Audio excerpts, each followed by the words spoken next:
नमस्कार दोस्तों, आप सभी का स्वागत है हमारी YouTube चैनल में। आज हम पढ़ेंगे एट ग्रेड अभ्यास पुस्तिका गणित कक्षा 8, जिसमें हम पढ़ेंगे अध्याय 11 सीधा और प्रतिलोम समानुपात। इसमें प्रश्न 1 है, यदि x और y प्रत्यक्ष अनुपात में हैं तो निम्नलिखित में से कौन सा कथन सत्य है। तो जहाँ k अचर है तो यहाँ पर डी ऑप्शन हमारा सही हो जाएगा, x/y बराबर k। प्रश्न 2 है, दो राशियाँ x और y परस्पर व्युत्क्रमानुपाती क्रमानुपाती निम्नलिखित में से किस स्थिति के लिए कही जा सकती हैं। तो हमारे यहाँ पर ए ऑप्शन सही हो जाएगा, x में हुई एक वृद्धि y में एक समानुपाती कमी उत्पन्न करें। प्रश्न क्रमांक 3 है, निम्न में से कौन सा विचरण अनुक्रमानुपाती नहीं है। तो चाल बढ़ने पर समय ए ऑप्शन हमारे यहाँ पर सही हो जाएगा। प्रश्न 4 है, यदि a और b परस्पर अनुक्रमानुपाती हैं तथा जब a बराबर 8 और b बराबर 12 है तो निम्न में से कौन सा a और b के संगत मानों का युग्म है। तो यहाँ पर सी ऑप्शन हमारा सही हो जाएगा, 50 व 75। प्रश्न क्रमांक 5 है, 14 मीटर ऊंचे एक बिजली के खंभे की छाया 10 मीटर है। समान स्थितियों में उस पेड़ की ऊंचाई क्या होगी जिसकी छाया 15 मीटर है। तो यहाँ पर हमारा बी ऑप्शन सही हो जाएगा, 21 मीटर। प्रश्न क्रमांक 6 है, यदि मानचित्र पर 1 सेंटीमीटर वास्तविक दूरी 18 किलोमीटर को निरूपित करता है तो उसी मानचित्र पर 12 सेंटीमीटर किस वास्तविक दूरी को बताएगा। तो जो दूरियां हैं ना, यहाँ पर वो प्रत्यक्ष या सीधे अनुपात में हैं। और जब प्रत्यक्ष और सीधे अनुपात में हमको पहचानना पड़ता है कि ये प्रत्यक्ष अनुपात में है या नहीं। एक होता है प्रत्यक्ष अनुपात, एक होता है प्रतिलोम अनुपात। तो दोनों को अलग अलग तरीके से हम हल करते हैं। जैसे ये वाला प्रत्यक्ष समानुपात में है तो हम पहले लिखेंगे मानचित्र पर दूरी और वास्तविक दूरी। दो कॉलम बनाए हमने इधर, देखिए। तो मानचित्र पर दूरी है 1 सेंटीमीटर बराबर 12 किलोमीटर है, ये 12 किलोमीटर। और वास्तविक दूरी नहीं, यहाँ पर हमें को 12 सेंटीमीटर निकालना है। ये मानचित्र पर 1 सेंटीमीटर की दूरी 18 किलोमीटर के बराबर दी गई है। तो 12 सेंटीमीटर की दूरी कितने किलोमीटर के बराबर होगी, वास्तविक दूरी के बराबर होगी। तो यहाँ हम क्या करते हैं, 1/18 बराबर 12/x जैसे में लिखते हैं ना, उनको एक दूसरे के बटे में लिख लेते हैं। और इसके बाद इसका हम करते हैं तिर्यक गुणा, इसका इसमें होगा और इसका इसमें। तो 1 गुणा x, यहाँ x का 1 में गुणा होगा और 18 का 12 में। तो 18 का 12 में जब गुणा करेंगे 216 किलोमीटर आ जाएगा। तो जो 12 सेंटीमीटर की दूरी है वो 216 किलोमीटर को वास्तविक दूरी को प्रदर्शित करेगी। प्रश्न क्रमांक 7 है, एक पर्यटन स्थल के निकट का पार्किंग शुल्क इस प्रकार है। यह हमें दिया 2 घंटों का 20 रुपये, 4 घंटों का 40, 6 घंटों का 60, 8 घंटों का 80 और 10 घंटे का 100 रुपये है। तो कार पार्किंग शुल्क पार्किंग समय से किस प्रकार के अनुपात में है। तो हम देख रहे हैं कि जैसे घंटे बढ़ रहे हैं ना, वैसे रुपए भी बढ़ रहे हैं। जब एक चीज़ बढ़ती है और दूसरी बढ़ती है तो ये सीधा अनुपात कहलाता है, सीधा या प्रत्यक्ष समानुपात कहलाता है। अतः पार्किंग शुल्क और पार्किंग समय से सीधी या प्रत्यक्ष समानुपात या अनुक्रमानुपात में हैं, ऐसा कहा जाता है। ये सीधा या प्रत्यक्ष समानुपात कहलाएगा। और जैसे एक चीज़ बढ़ती है तो दूसरी चीज़ घटती है तो उस समय प्रतिलोम समानुपात होता है, इसको ध्यान में रखेंगे। रेलगाड़ी 85 किलोमीटर, प्रश्न क्रमांक 8 है कि जो रेलगाड़ी है वो 85 किलोमीटर प्रति घंटा की एक समान चाल से चल रही है तो वह 12 मिनट में कितनी दूरी तय करेगा। तो हमें पता है दूरी का सूत्र होता है चाल गुणा समय, ये सूत्र होता है दूरी का। तो 12 मिनट को हम घंटे में बदलना चाहें तो कैसे बदलेंगे, 12/60 घंटा। तो हम दूरी निकालेंगे तो चाल हमें दी है कितनी, 85 किलोमीटर प्रति घंटा, और समय हमारे पास कितना है, 12 मिनट। 12 मिनट तो 12, सबसे पहले हमने 12 मिनट को घंटे में बदला है क्योंकि यहाँ किलोमीटर जो चाल दी है ना प्रति घंटे में दी है, इसलिए हमने इस मिनट को भी घंटे में बदला है। तो 85 गुणा 12/60 करेंगे तो आ जाएगा 17 किलोमीटर। तो 12 मिनट में रेलगाड़ी द्वारा 17 किलोमीटर की दूरी तय की जाएगी। प्रश्न 9 है, यदि किसी डिब्बे के लड्डुओं को 30 बच्चों में बांटा जाए तो प्रत्येक बच्चे को 5 लड्डू मिलते हैं। यदि बच्चों की संख्या में 5 की कमी हो जाए तो प्रत्येक बच्चे को कितने लड्डू मिलेंगे। तो हम देखते हैं पहले 30 बच्चे थे तो 5 लड्डू मिल रहे थे, बाद में 5 कम हो गए, 5 की कमी हो गई बच्चों में, मतलब 30 थे तो 5 कम हो जाएंगे तो 25 बचेंगे। और हमें नहीं पता है तो इसको हमने मान लिया कि x लड्डू मिलेंगे। तो हम देखते हैं कि यहाँ पर हम क्या करेंगे। यहाँ हमने देखा कि बच्चों की संख्या ज़्यादा थी तो कम लड्डू मिल रहे थे, बच्चों की संख्या कम होगी तो लड्डू ज़्यादा आएंगे हमें। तो ये हमें इससे पता चलता है कि ये प्रतिलोम समानुपात की स्थिति है। और जब प्रतिलोम समानुपात की स्थिति बनती है तो हम इसका इसमें गुणा करते हैं और इसका इसमें और बराबर में रखते हैं। तो 30 गुणा 5 होगा बराबर 25 गुणा x होगा। और 25 का यहाँ से पक्षांतर करेंगे तो यहाँ नीचे चला जाएगा हर में। तो x बराबर क्या आ जाएगा 30 गुणा 5 बटे 25। तो 5 से 25 को काटेंगे, 5 एकम 5 पचम 25, यहाँ आ जाएगा 5 तो 30 बटे 5 बचेगा। अब 5 से 30 को काटेंगे तो 5 एकम 5 5 एकम 30, अतः प्रत्येक बच्चे को 6 लड्डू मिलेंगे। प्रश्न क्रमांक 10 है, यदि 18 श्रमिक किसी दीवार को 45 घंटे में निर्मित कर सकते हैं तो इसी कार्य को 27 घंटे में पूरा करने के लिए कितने श्रमिकों की आवश्यकता होगी। तो यहाँ भी प्रतिलोम समानुपात की स्थिति बनेगी। तो हमने माना कि श्रमिक कितने हैं 18, कितने घंटे ले रहा है ये 45, तो कितने श्रमिक हम लेंगे कि 27 घंटे में कार्य पूर्ण हो जाए। तो यहाँ प्रतिलोम समानुपात में हम क्या करते हैं, इसका इसमें गुणा होगा और इसका इसमें होगा बराबर में। 27 का इधर से पक्षांतर करोगे तो ये आ जाएगा भाग में। ये देखो x बराबर आ गया 18 गुणा 45 बटे 27। अब इसे हम काटेंगे 9 से, 9 दूनी 18 और 9 तिया 27। ये कर लिया 2 गुणा 45 बटे 3। 3 से इसको काटोगे 3 एकम 3, 3 15 45, 15 तिया 45 होते हैं तो 3 एकम 3 और 5 15, 15 आ जाएगा। और फिर 15 का हम 2 में गुणा करेंगे तो 15 दूनी 30, x बराबर आ जाएगा 30, अतः 30 श्रमिकों की आवश्यकता होगी। प्रश्न 11 है, यदि नरेश 400 मीटर की दूरी तय करने के लिए 450 कदम चलता है तो 320 मीटर की दूरी तय करने के लिए उसे कितने कदम चलने होंगे। यहाँ सीधा या प्रत्यक्ष समानुपात की स्थिति है, अतः हम क्या करेंगे, इसका इसमें भाग करेंगे।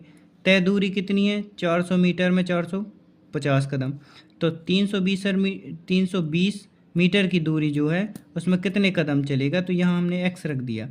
और जब सीधा या प्रत्यक्ष समानुपात की स्थिति बनती है तो इसका इसमें भाग करते हैं, और यदि यही प्रतिलोम अनुपात होता तो इसका इसमें गुणा करते और बराबर में रखते। तो 400 बटे 450 बराबर 320 बटे x। इधर से यदि हम x का इधर पक्षांतर करें और इसका इधर त्रिया गुणा करना है इधर, तो x का इसमें गुणा होगा, इसका इसमें, तो 400 का गुणा x से हो गया और 320 का गुणा हो गया 450 से। तो x बराबर क्या आ जाएगा 400 नीचे आ जाएगा, इधर गुणा में है तो भाग में आ जाएगा। तो 320 गुणा 450 बटे 400, 1 शून्य से 1 शून्य, 1 शून्य से 1 शून्य कट जाएगा और 4 एकम 4, 4 अट्ठे 32 और 8 का हम 45 में गुणा करेंगे तो 360 हमारा उत्तर हो जाए, अतः 360 कदम चलने होंगे। प्रश्न 12 है, ये वृत्ताकार आधार वाले विभिन्न मापों कुछ बर्तन लीजिए, प्रत्येक बर्तन में पानी की समान मात्रा भरिए, प्रत्येक बर्तन का व्यास और उस बर्तन में पानी किस ऊंचाई तक है उसे माप कर लिखिए, अपने प्रेक्षणों को एक सारणी में बनाइए, क्या यह प्रतिलोम समानुपात की स्थिति है। हम देखते हैं कि यहाँ थोड़ा सा लंबा बर्तन था मगर इन सब का आयतन बराबर है। हम देखते हैं यहाँ ये व्यास छोटा था मगर हाइट बड़ी थी, इधर थोड़ा सा हमने व्यास बढ़ाया, हाइट कम हो गई। फिर यहाँ और ज़्यादा किया हमने व्यास इसका, तो हाइट और कम हो गई। तो हम देखते हैं बर्तन का जो व्यास है पहले 10 सेंटीमीटर था हमने मान लिया है, और फिर इधर 20 हो गया है, फिर 40 हो गया है और फिर 80, और आगे हम इसे बढ़ाएंगे। तो यहाँ जब हमने व्यास बढ़ाया है, व्यास धीरे धीरे करके बढ़ाया है, तो हमने देखा था पहले पानी का जो स्तर था, ऊंचाई थी वो 100 सेंटीमीटर पे थी। जब 10 मीटर व्यास था तो 100 सेंटीमीटर पे ऊंचाई थी पानी की। जब हमने व्यास को बढ़ाया तो ऊंचाई पानी की कम हो गई है यहाँ पे। और ऐसे ऐसे जब हमने जैसे जैसे धीरे धीरे करके हमने व्यास बढ़ाया है तो यहाँ पर ऊंचाई कम होती गई है। अतः एक चीज़ बढ़ती है दूसरी चीज़ कम होती है, तो यहाँ पर प्रतिलोम समानुपात की स्थिति बनती है। हम देखते हैं प्रश्न क्रमांक 13, किसी स्कूल भवन में पेंटिंग के लिए हल्का गुलाबी रंग करवाने की योजना बनाई गई है। इस कार्य के लिए लाल और सफ़ेद रंगों को मिलाकर हल्का गुलाबी रंग बनाया जाना है। दिए हुए मिश्रण में से निश्चित करें कि कौन सा हल्का गुलाबी रंग का शेड है। इसके अलग अलग उत्तर भी हो सकते हैं सबके, तो हमने यहाँ पर मान के चला, हमने सी ऑप्शन से लिया है कि यहाँ पर 2 लाल डिब्बे लिए हैं और 3 सफ़ेद डिब्बे लिए हैं। अब हमें क्या करना है इसका, यदि एक पात्र बर्तन में 1 लीटर पेंट है, इसमें 1 लीटर पेंट है, इसमें 2 3 4 5 लीटर है टोटल, तो इसमें से 2 लीटर हमने लिया है लाल और 3 लीटर लिया है सफ़ेद। तो 1 लीटर पेंट भवन के लिए 180 लीटर पेंट की आवश्यकता है। तो हल्के गुलाबी रंग से पेंट कराने के लिए प्रत्येक रंग के कितने पात्रों की आवश्यकता होगी। तो हम देख लेते हैं प्रत्येक पात्र की कितनी आवश्यकता होगी।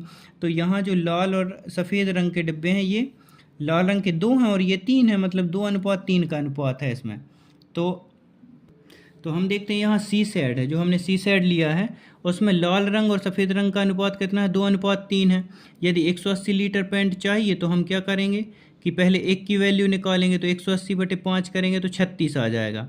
अब हम देखते हैं कि टोटल हमें एक की वैल्यू आ गई है 36। तो हम देखेंगे लाल रंग के पात्र का अनुपात कितना था, इधर लाल रंग 2 और सफ़ेद रंग के 3 हैं, तो 2 का गुणा 36 में करेंगे तो 72 और 3 का गुणा 36 में करेंगे तो 108 आ जाएगा। तो लाल रंग के पात्र के कितने 72 डिब्बे चाहिए हमें और सफ़ेद रंग के पात्र के 108 डिब्बे चाहिए। अब हम देखते हैं प्रश्न क्रमांक 14 है, 5 व्यक्ति एक घर की पुताई करने में 6 दिन का समय लगाते हैं। नंबर 1, तो कार्य प्रारंभ होने से पहले 2 व्यक्ति बीमार पड़ जाते हैं, अब कार्य पूरा करने के लिए कितने दिन लगेंगे। और दूसरा क्वेश्चन यही कि एक ही दिन में पुताई करने के लिए कितने व्यक्तियों की आवश्यकता होगी। तो हम देखते हैं व्यक्तियों की संख्या 5 व्यक्ति हैं, पुताई करने में 6 दिन लगाते, 5 व्यक्ति दिन कितना ले रहे हैं, 6 ले रहे हैं। तो इधर 2 व्यक्ति बीमार हैं, पहले का उत्तर देते हैं कि यहाँ पर 2 व्यक्ति बीमार हैं तो कितने बचे, 5 में से 3 बचे, तो कितने दिन लगेंगे इनको, ये हमें नहीं पता है, तो इसे हमने x मान लिया। अब हम देखते हैं यहाँ पर प्रतिलोम समानुपात की स्थिति रहती है, ऐसे प्रश्नों में प्रतिलोम समानुपात की स्थिति रहती है और इसमें हम करते हैं गुणा, 5 का 6 में गुणा करेंगे और बराबर में रखेंगे 3 का गुणा x से करेंगे। अब हम 3 का इधर से पक्षांतर कर देंगे तो भाग में आएगा, 3 एकम 3, 3 दूनी 6, तो x का मान कितना आ जाएगा, 2 पंचे 10, x का मान आ जाएगा 10। अतः इधर 10 दिन लगेंगे 3 व्यक्तियों को, 5 व्यक्तियों को 6 लग रहे थे तो 3 व्यक्तियों को 10 दिन लगेंगे। इसी का हम दूसरा हल करते हैं कि एक ही दिन में पुताई करना हो तो कितने व्यक्तियों की आवश्यकता होगी। तो हम देखते 5 व्यक्ति 6 दिन में कर रहे हैं, तो एक